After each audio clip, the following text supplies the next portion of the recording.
ఒక్కసారి కొమ్మూరి గోల్డ్ కి కాల్ చేయండి. తాకట్లో ఉన్న మీ బంగారాన్ని విడిపించి మార్కెట్ ప్రైస్ కి వాళ్ళు కొనుక్కుని మిగతా డబ్బులు మీకు ఇచ్చేస్తారు. అందరికీ నమస్కారం. వెల్కమ్ టు మనం టీవీ. నేను మీ పవన్ బేస్వాడ.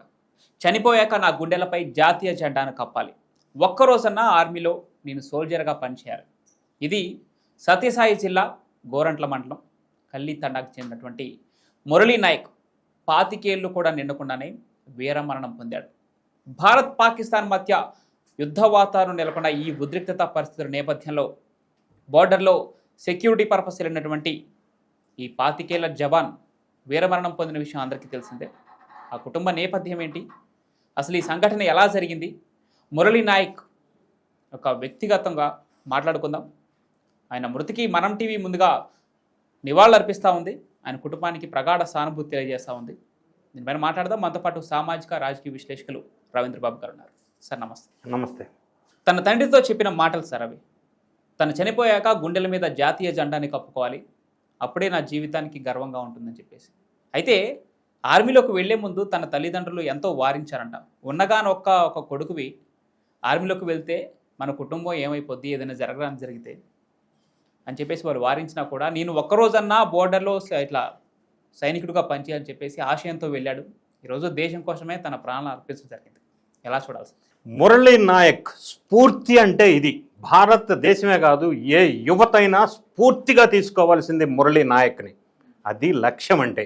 అయితే మురళీ నాయక్ వీరోచితంగా భారత్ పాక్ మధ్య జరుగుతున్న ఉద్రిక్తమైన వాతావరణంలో జవాన్ మురళీ నాయక్ జమ్మూ కాశ్మీర్లో పోస్టింగ్ వేయబడటం వల్ల ఎల్ఓసి దగ్గర పాకిస్తాన్ చేతిలో చనిపోవటం అనేది బాధాకరమైన విషయం.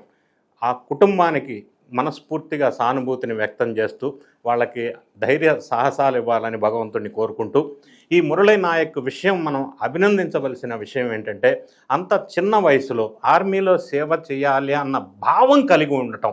రెండోది, దాన్ని కల కనటమే కాదు, కళను నిజం చేసుకోవటం గొప్ప విషయం. మూడోది, ఆయన ఈ అగ్నివీర్ అనే రిక్రూట్మెంట్ స్కీమ్లో 2022లో డిసెంబర్లో జాయిన్ అయ్యారు.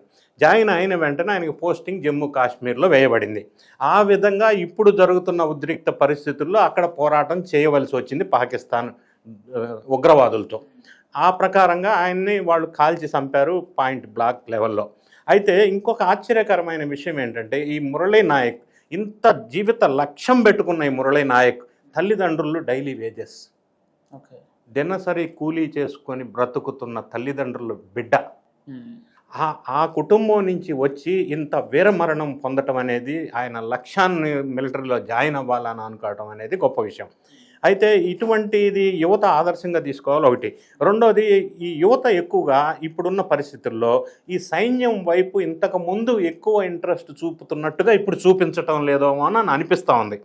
అందుకే ఇప్పుడు కొన్ని రాష్ట్రాల వాళ్ళు యువత ఎక్కువగా ఈ సైన్యంలోకి రావాలని ప్రోత్సహిస్తున్నారు.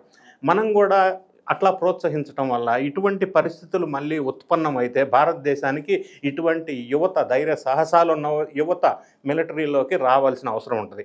అయితే ఈ ఆంధ్రప్రదేశ్ రాష్ట్రానికి సంబంధించిన సత్యసాయి జిల్లాకి చెందిన గోరంట్ల ఏరియాకి సంబంధించిన ఇతని మృతికి ఆంధ్రప్రదేశ్ ప్రభుత్వ స్వయాన చీఫ్ మినిస్టర్ గారు అక్కడికి పరామర్శించటం, along with other ministers of Andhra Pradesh అని ఏ విధంగా సహాయం పడగలం ఆ కుటుంబానికి అనే విషయం కూడా సీరియస్గా ఆంధ్రప్రదేశ్ ప్రభుత్వం వాళ్ళు సహకారాలు అందిస్తున్నారు. ఇప్పుడు నిన్న ప్రకటించిన ఆంధ్రప్రదేశ్ ప్రభుత్వం వాళ్ళు ఏంటంటే, ఒక 5 lakhs రూపీస్ ఇమ్మీడియట్గా ఇప్పుడు అవసరాల కోసం అసిస్టెన్స్ ఇచ్చారు అమౌంట్. ఇంకొక అంశం, మంత్రి వర్యులు సవితా గారు చెప్పిన అనౌన్స్మెంట్ ఏంటంటే, గోరంట్ల టౌన్లో ఆయనకు ఒక విగ్రహం పెట్టాలని కూడా ఒక ప్రతిపాదన చేశారు. ఈ విధమైన నిర్ణయాలు, ఈ విధమైన ప్రోత్సాహాలు, ఈ విధంగా ఆ కుటుంబాన్ని ఆదుకునే నైతిక బాధ్యత ఆంధ్రప్రదేశ్ ప్రభుత్వం ఇంకా తీసుకోవాల్సిన అవసరం ఉంది. సో ఆయన విగ్రహం పెట్టడం అనేది ప్రజల్లో, యువతలో ఒక స్ఫూర్తినిచ్చే అంశం. దాన్ని మనం ఖచ్చితంగా సమర్థించవలసిన అవసరం ఉంది. మూడో అంశం ఏంటంటే, ఇటువంటి యువకులు ఈ నాయక్ లాగా ఈ రక్షణ రంగానికో లేకపోతే మిలిటరీకో పెద్ద ఎత్తున వెళ్ళటం వల్ల అది ఈ జన్మ ధన్యం అవుతుంది. అటువంటి జీవితాలు వాళ్ళు సేవ చేయటం వల్ల అని కూడా మనం చెప్పవచ్చు. ఎంతో ఆదర్శమైన, స్ఫూర్తిదాయకమైన మురళి అంత పేద కుటుంబంలో పుట్టినప్పటికీ. సో ఇందాక మీరు అన్నారు, చనిపోయిన తర్వాత ఒక్కరోజైనా నాకు జెండా పైన ఉండాలని. అది కదా స్ఫూర్తి అంటే, అది కదా లక్ష్యం అంటే. సో ఎంతో ఆదర్శకరమైన మురళీ నాయక్ చనిపోవటం బాధాకరం. ఆయన సేవల్ని మనం ప్రశంసిస్తూ ఆ కుటుంబానికి సానుభూతి ప్రకటించడం తప్ప ఇంకా మనం ఏం చేయలేం. కాబట్టి ప్రభుత్వం వారు సాధ్యమైనంత వరకు ఆ కుటుంబాన్ని ఆదుకోవాలని మనం ఖచ్చితంగా ఎక్స్పెక్ట్ చేయొచ్చు. సార్, ఈ మురళీ నాయక్ అనే వ్యక్తి, ఈ జవాన్ మరణించే ముందు తన కుటుంబ సభ్యులతో, ముఖ్యంగా తన స్నేహితులతో చెప్పుకున్నటువంటి కొన్ని మాటలు, ఇప్పుడు భారత్ పాకిస్తాన్ మధ్య యుద్ధం తీవ్రంగా జరుగుతూ ఉంది. అయితే ఈ యుద్ధంలో నాకు అంటే నా సెల్ఫ్గా నా ప్రాణాలు కోల్పోయినా నాకేం బాధలేదు, కానీ నా అమ్మా నాన్నలు గుర్తొస్తేనే బాధేస్తుంది. వాళ్ళ మంచి చెడులు బాగోగులు చూసుకోండి దగ్గరుండి అంటూ తన స్నేహితులకి తన బాధను వెళ్ళబుచ్చుకున్నాడంట. ఈ వీర జవాన్ వాళ్ళ తల్లిదండ్రులకి గురించి వెల్బీయింగ్ గురించి ఎక్కువ కొంత జాగ్రత్త అన్న విషయాన్ని కన్సర్న్ ఉన్నట్టుగా చనిపోయే ముందు ఫోన్లో మాట్లాడినట్టుగా వెలుగులోకి వచ్చింది. రెండో అంశం వాళ్ళ మాట్లాడినప్పుడు ఆయన వ్యక్తం చేసిన అంశం మనం నిజంగా we have to appreciate this brave Murali Naik.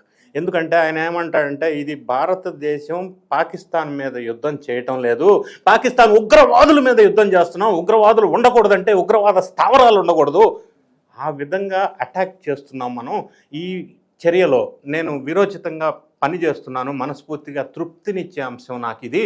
మరి నా తల్లిదండ్రులు జాగ్రత్తగా ఉండాల్సిన అవసరం ఉందని ఆయన వ్యక్తం చేశారు చనిపోయే ముందు. ఆ విషయం ఇప్పుడు కూడా వెలుగులోకి వచ్చింది. అది ఆయన ఇంటెన్షన్ కానీ ఆయన కమిట్మెంట్ టువర్డ్స్ హిజ్ ప్రొఫెషన్, దాన్ని మనం ఖచ్చితంగా అభినందించవలసిన అవసరం ఉంది.